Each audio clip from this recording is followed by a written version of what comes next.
I'm sure by now you have seen the news of Los Angeles, which is currently set ablaze with wildfires that have caused catastrophic damage, but there is so much more to the story than the devastation alone. It's currently being called the costliest disaster in US history at a record $135 billion and still growing. So many people lost everything. LA has always held a special place in my heart. I lived in LA back in 2020 and 2021. My old roommates actually just lost electricity and weren't sure if they too would have to be evacuated in all of this. A team member of mine who lives in LA had to evacuate his home. A few of my favorite content creators have lost their homes altogether. The devastation is just so visceral. And for those of you who may not have close connections to Los Angeles or haven't been really watching the news, here are some photos and videos that have come across my personal social media. Here are just some photos of the wildfire. The LA Times did a good job of documenting some of these. In this photo, there are typically beach houses that line that entire coastline, and there are none anymore. Here are some before and after photos that the Wall Street Journal posted. This is of Altadena, California, which is a very densely populated residential area. And here's one of the before photos,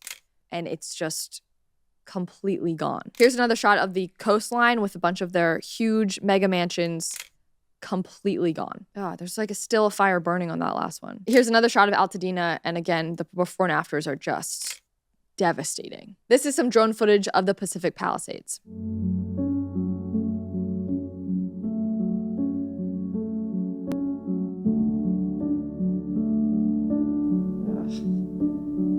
And here's a video of a guy just driving down the PCH, which is typically a beautiful, beautiful scenic drive. There are stunning houses on the left and the cliffside on the right. And in this video, there are no houses left. This is always my favorite drive in California when I visit. And this is so heartbreaking. All of this would be houses. And then there's just some pockets that were unaffected. Fires are so weird. And also for reference, a lot of these are garage front properties. So the beautiful, magnificent look to them is on the front along the coast and not this kind of backside. My heart just continues to break for all of those who have been left with virtually nothing. But I think what happens in the mad dash to cover a story like this is that it ends up feeling very dehumanizing. It's also easy to quickly throw the blame and politicize a tragedy before the dust has even settled and before all the information has come to light. But it should be people before politics. So while yes, it is important to dissect political components of a disaster like this in order to hold those individuals accountable, those fires are still burning. It's a really tricky balance to strike that I'm currently still trying to figure out myself. But it's now been 8 days since the first fire started, and I wanted to go back and share what happened and also show the questions that have continued to arise. First of all, how did these fires even start? What's odd is that there was a fire spotted in the Palisades near a hiking trail in the early hours of New Year's Day. Thankfully, though, that fire, with wind gusts of only at around 15 miles an hour, was quickly contained and extinguished before sunrise. 1 week later, on January 7th, another fire was spotted in that same area, but unfortunately, it grew into what has now been called the Palisades Fire. And that was only the beginning of a series of fires around LA.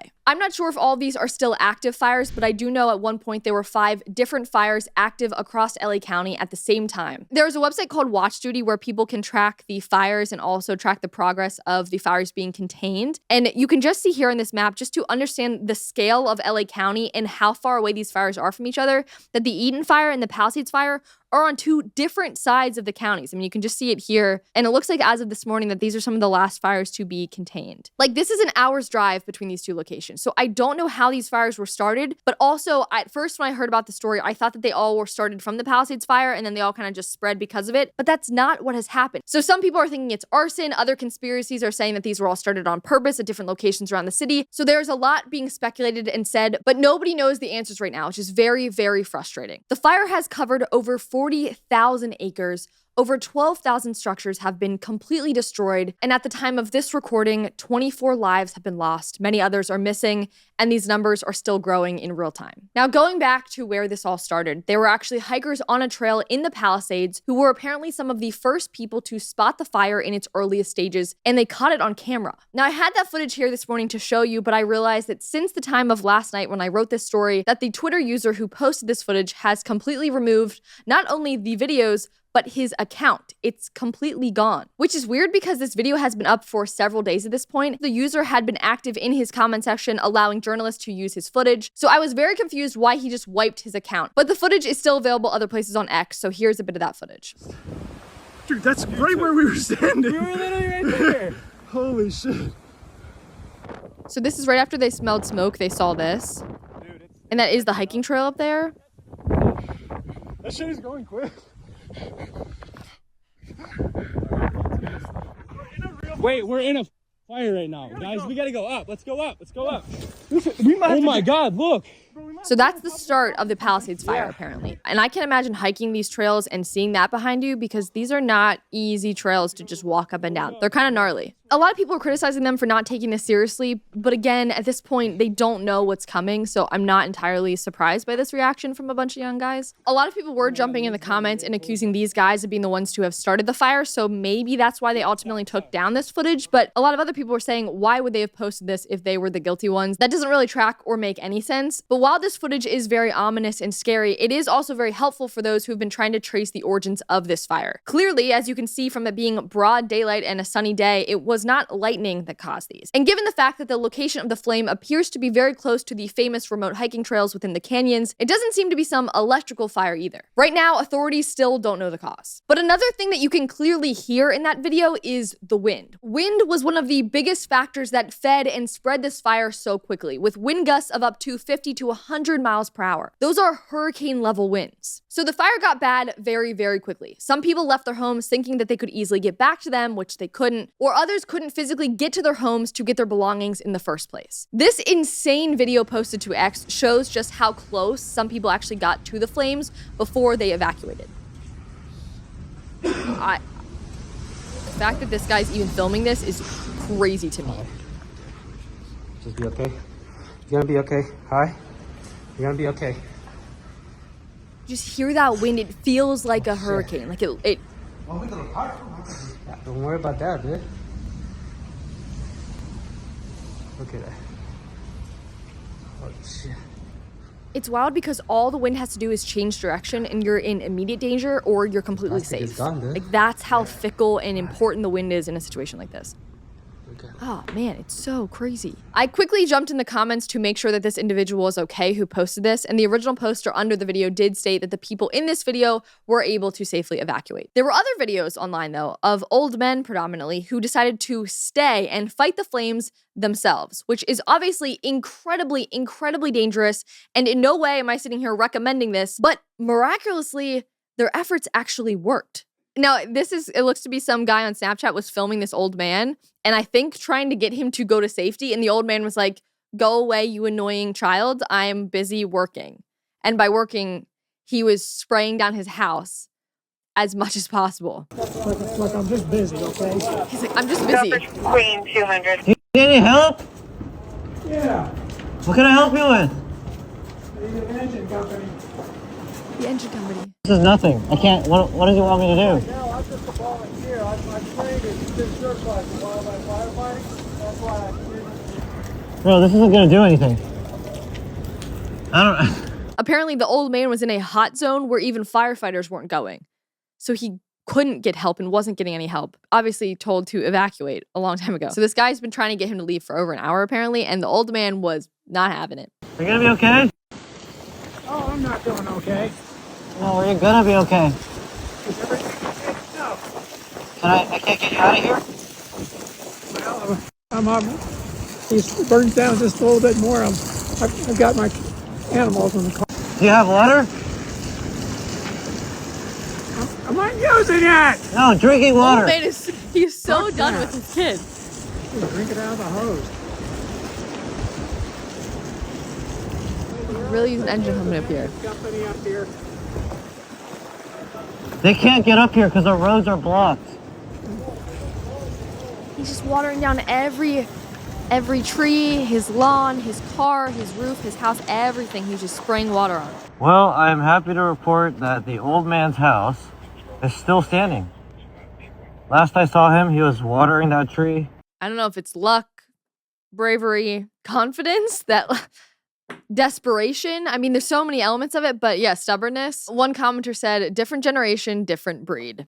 That is an understatement. It's like these guys went to war. Someone else said, I just saw his neighbors being interviewed on KTLA. This 95-year-old man saved his house and 2 neighbors' houses. God bless him. So not only did he manage to save his own house, he saved the neighbors too, which is So cool. And like, I don't encourage this, but also it's so weird. It worked. Someone else said, put this old man in charge of the LA Fire Department, which I mean, he is the hero of this particular block, which is crazy. Here's another guy, another old man who did the exact same thing. The house was built by my mother and father in 1960, and I lived here my whole life.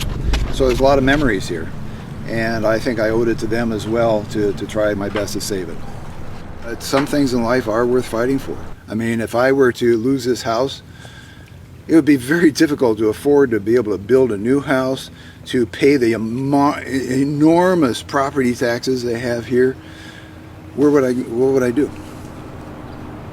When I was out here hosing the house down and getting ready, and when the houses started to burn, I didn't see one single fire truck out here at all. Zero. If they had some fire trucks, just put a squirt here, a squirt there, and kept an eye on things, all these houses would be here now.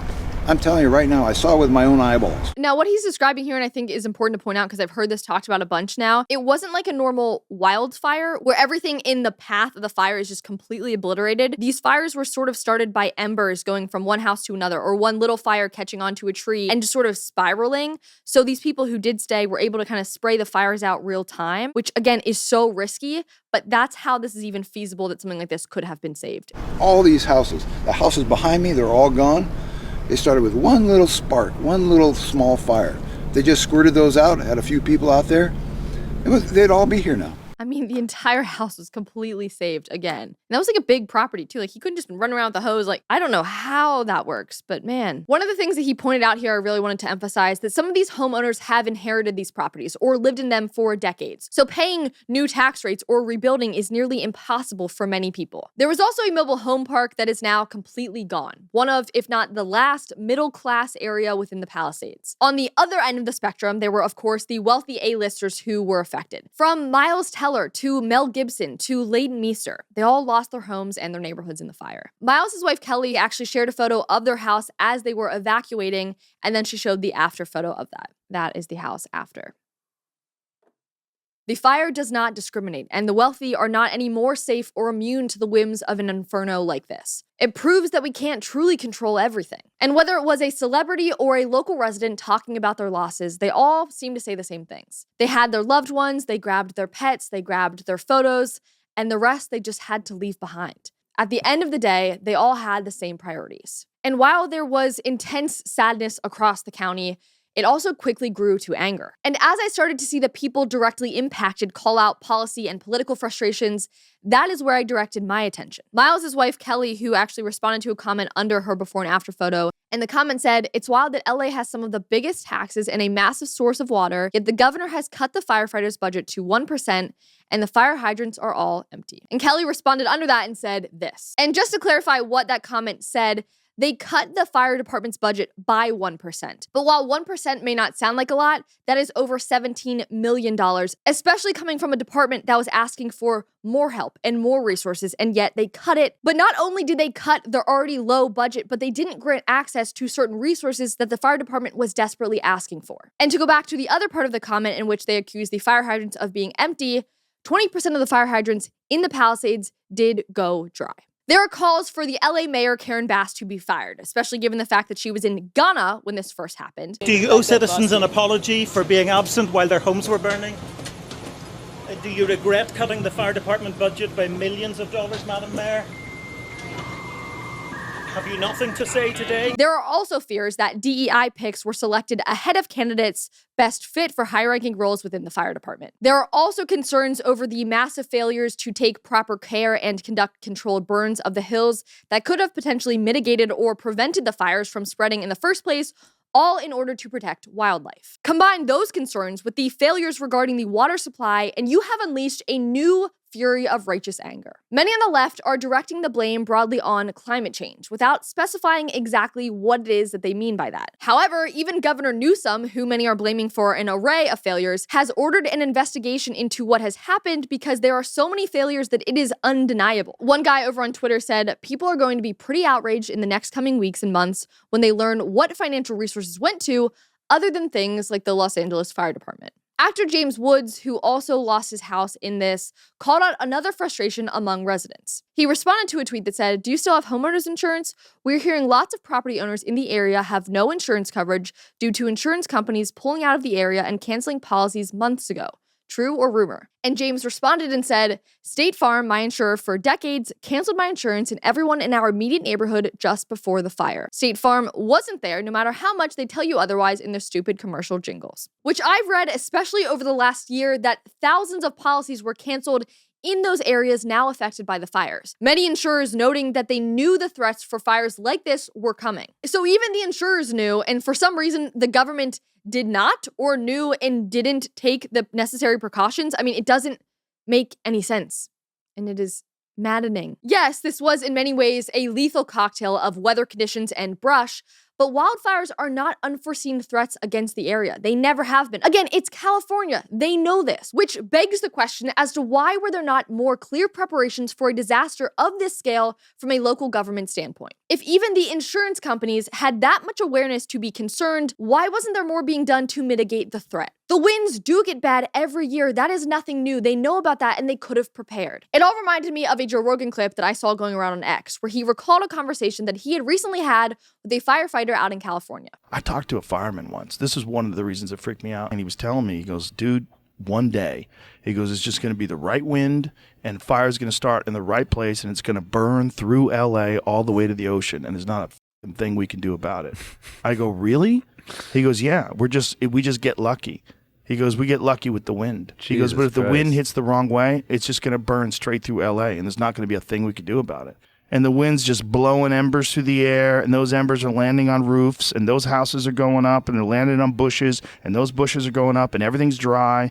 And once it happens in a way where it's so spread out that there's nothing they can do. It's so haunting to hear that from several months ago. People are smart. Firefighters, as obvious by that clip, are brilliant individuals. It is not a lack of human understanding that could make the difference in a firestorm like this. I do believe, however, that a large part of response failures are due to the city slicker suits disconnected with the land they represent, yet they are the ones responsible for making decisions about the well-being of a huge county and state, which celebrity fitness trainer Jillian Michaels was quick to call attention to. Now, her home alongside the Pacific Coast Highway miraculously survived the fires, but her neighbors' homes on either side of her did not. She posted this list of demands for her local government. She said, "Some asked what could have been done differently in LA. I do lunges for a living, and even I can figure this out. Number 1, have existing reservoirs filled.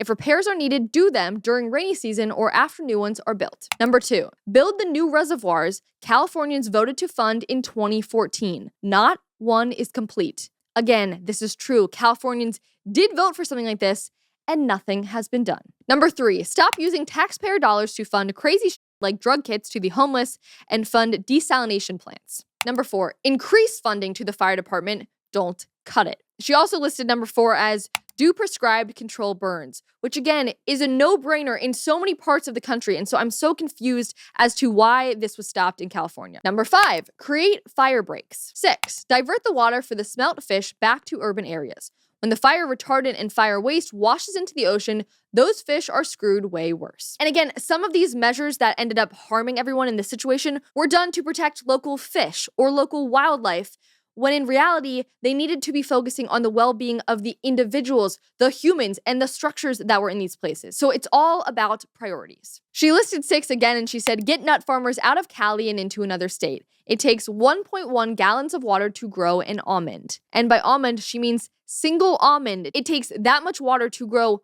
one almond. Number 7, make sure during fire season, the mayor is in LA so someone can declare a federal emergency. This way, the Navy choppers that drop water could have been deployed immediately, not days later. Exactly. Number 8, call a National Guard before all of LA is on fire and being looted. Which there have been crazy, crazy stories about the looting happening. People dressing up as firefighters to go loot homes. I mean, it is absurd what's happening. So again, they need law enforcement and people there to protect the homes, which some are now getting, but it took a while. Number 9, force the privately owned utility companies to update their 100-year-old equipment so it doesn't fail and start fires and kill people and animals. And lastly, recall Gavin Newsom. She clearly has quite the list that deserves further discussion and investigation. Right now, though, we can only pray that these fires finally do come to an end and that the people in California demanding answers and accountability will actually get some. In the meantime, though, there has been a swell of ground support for those affected. I'm watching my friends in Venice already in full swing, gathering supplies and helping the first responders, hundreds of whom are apparently camped out on mats in Santa Monica right now, but helping them get the supplies they need to continue to fight the fires. Which, by the way, all these discussions about the fire departments and the local governments have nothing to do with the work of the actual firefighters who are doing incredible jobs, risking their lives. They deserve all of the credit that they could possibly get. Others on the ground in LA are collecting support for victims who've lost their homes. It's through actions like this, in the midst of a horrible tragedy, that the human spirit shines through. People from all walks of life joining together to help each other. I asked my followers on Instagram last night who live in LA where they would recommend that people should go if they're interested in helping. And I will put some of those links in the description below. And I also encourage any of you who are familiar with the support efforts to share that information in the comments too. LA is such a special place with extremely creative and entrepreneurial people. Yes, there are the celebs, but there are way fewer of them compared to the community of creative, free-spirited, entrepreneurial people that has given the city an identity and who also call it home. From the incredible ways that businesses and creatives are already rallying together, it's clear that LA's identity remains fully intact. Thanks so much for watching today's episode. If you want more content like this, make sure to subscribe to the channel, like this video if you enjoyed it, and hit the notification bell so you never miss an episode. Thanks so much and have a great day.